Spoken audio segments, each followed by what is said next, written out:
Saya bekerja di sebuah syarikat swasta. Isteri saya juga bekerja, tetapi di syarikat yang berlainan.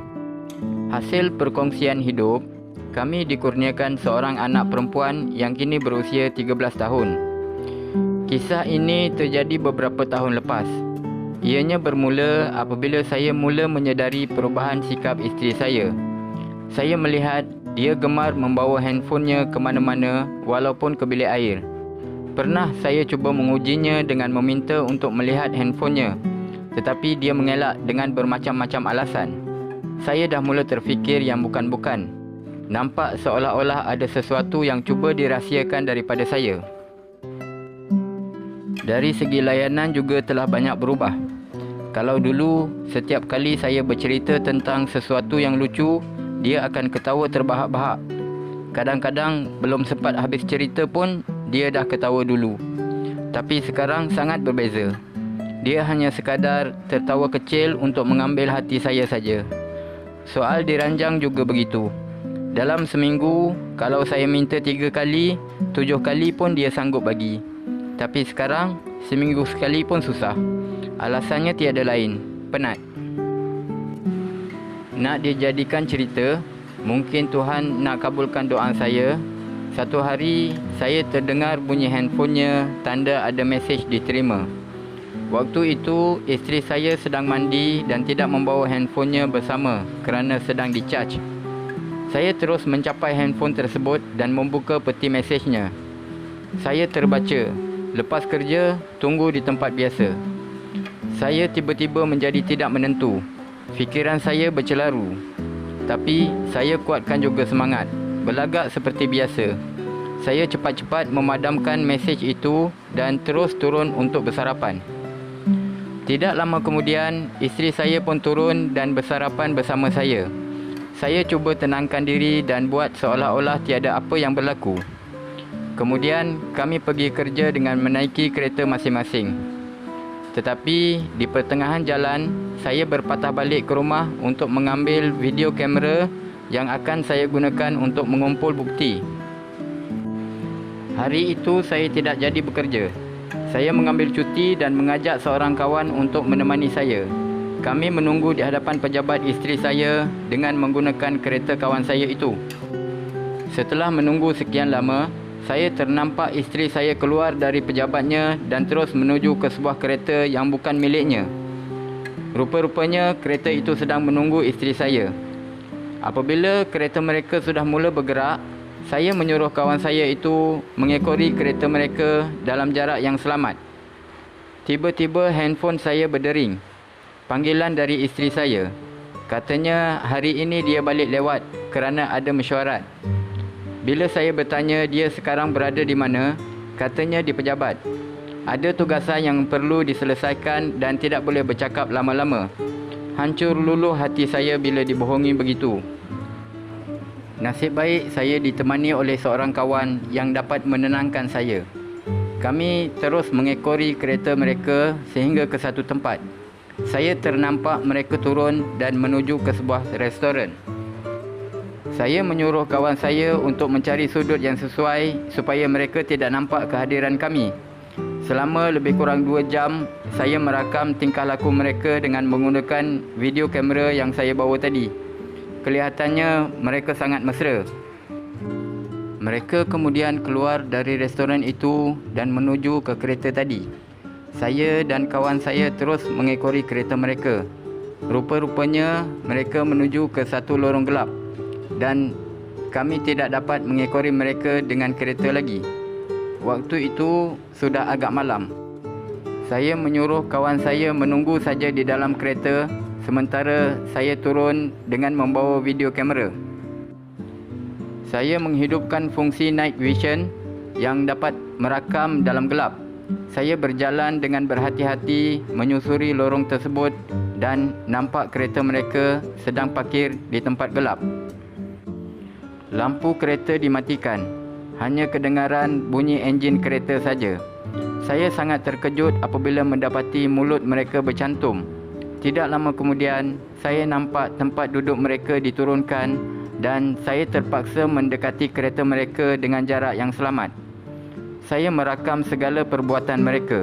Hati saya hancur berkecai apabila menonton mereka sedang berzina.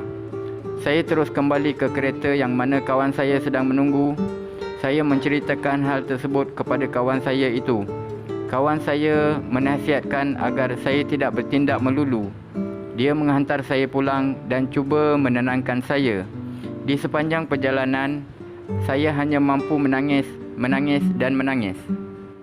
Sesampai sahaja di rumah, saya terus menuju ke bilik anak dan saya mendapati anak sedang tidur.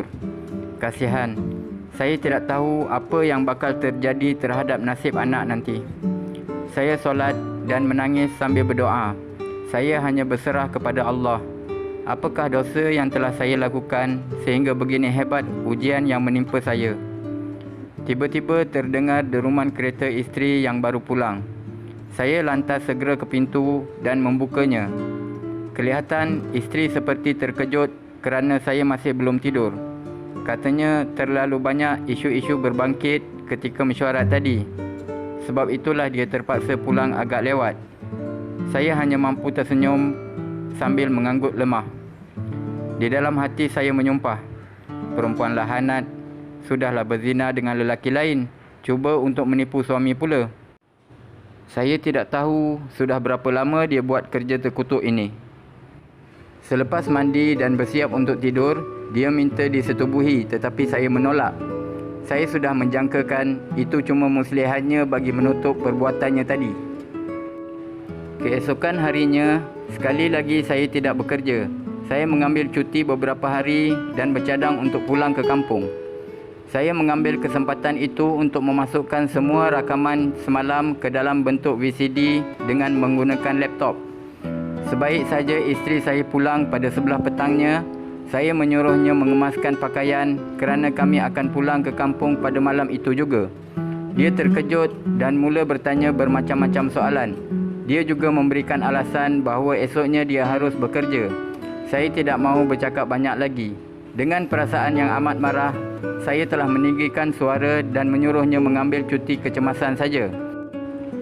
Dan saya juga menyuruhnya buat saja apa yang saya suruh tadi tanpa banyak bicara.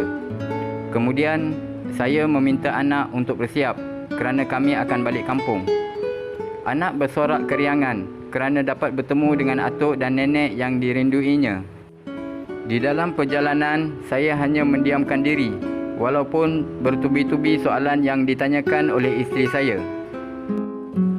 Sampai di rumah mertua, mereka sungguh gembira melihat kepulangan kami.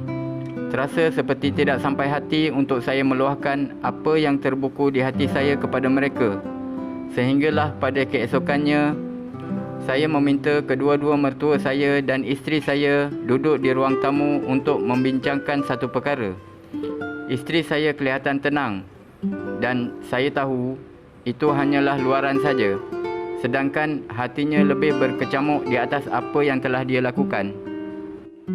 Akhirnya bapa mertua saya bersuara. Apakah hajat sebenarnya saya memanggil mereka? Apakah perkara yang hendak saya bincangkan? Saya menguatkan semangat dan saya bertanyakan apakah pendapat mereka jika saya pulangkan kembali isteri saya kepada mereka. Mereka begitu terkejut. Begitu juga isteri saya. Kemudian mereka bertanya apakah salah anak mereka sehingga saya ingin mengambil keputusan sebegitu rupa. Saya terdiam tidak berkata apa-apa. Setelah berkali-kali dihujani soalan demi soalan kenapa dan mengapa, akhirnya saya mengatakan bahawa isteri saya telah berlaku curang dan berzina dan saya sendiri telah menyaksikannya. Mertua saya mengucap panjang. Mereka terus bertanyakan kepada isteri saya. Isteri saya menafikan sesungguh-sungguhnya sambil menangis memeluk ibunya. Tidak cukup dengan itu, isteri saya terus mengatakan bahawa saya kuat cemburu dan mengatakan dia memang selalu pulang lewat malam tetapi atas urusan tugas, bukan berselingkuh dengan orang lain. Mertua saya bertanyakan soalan bertalu-talu kepada saya dan isteri saya. Akhirnya, saya pergi ke kereta, mengambil VCD dan saya pasangkannya di VCD player yang terletak di ruang tamu. Mertua saya mengucap tidak henti-henti dengan apa yang sedang mereka lihat. Isteri saya hanya menundukkan kepala sambil menangis teresak-esak. Kemudian isteri saya bangun untuk mendapatkan saya dan dipeluknya kaki saya erat-erat sambil meraung-raung meminta ampun dan berjanji untuk tidak mengulangi perbuatannya itu. Saya hanya membatukan diri untuk melupakan segala perbuatannya dan menerimanya kembali mungkin tidak. Seminggu selepas itu, saya dan isteri pergi ke mahkamah syariah untuk proses perceraian. Dipendekkan cerita, saya telah mendapat hak penjagaan anak. Dan kemudian saya meminta bekas isteri saya supaya berkahwin dengan lelaki yang di dalam video tersebut. Selepas kejadian itu, saya tinggal bersama anak saya dan sebulan sekali bekas isteri akan datang untuk melawat anaknya. Sehinggalah selepas beberapa bulan, saya tidak nampak lagi batang hidungnya menjenguk anaknya. Dari cerita yang saya dengar dari orang-orang tempat dia bekerja, selepas bekas isteri saya berkahwin dengan lelaki tersebut, dia makan hati kerana lelaki tersebut ada hubungan sulit dengan perempuan lain. Mungkin itulah balasan Allah kepadanya. Pada hari raya puasa yang lalu, saya berziarah ke rumah bekas mertua atas desakan anak saya. Di sana saya berpeluang berjumpa dengan bekas isteri saya. Saya lihat dirinya tidak lagi seperti dulu. Tubuhnya yang dahulunya montok dan menawan kini kurus kering. Dari wajahnya saya tahu bahawa dia memang benar-benar makan hati dengan suami barunya yang diberahikan itu. Biarlah, Allah sudah pun temukan mereka berdua. Bahagia atau tidak itu bukan urusan saya. Itu kerja Tuhan. Yang penting, saya kini memulakan hidup baru dengan anak kesayangan saya. Dialah harta yang tidak ternilai untuk saya di dunia dan akhirat. Saya akan pastikan anak saya melalui jalan hidup yang betul agar hidupnya tidak menyimpang dari ajaran agama.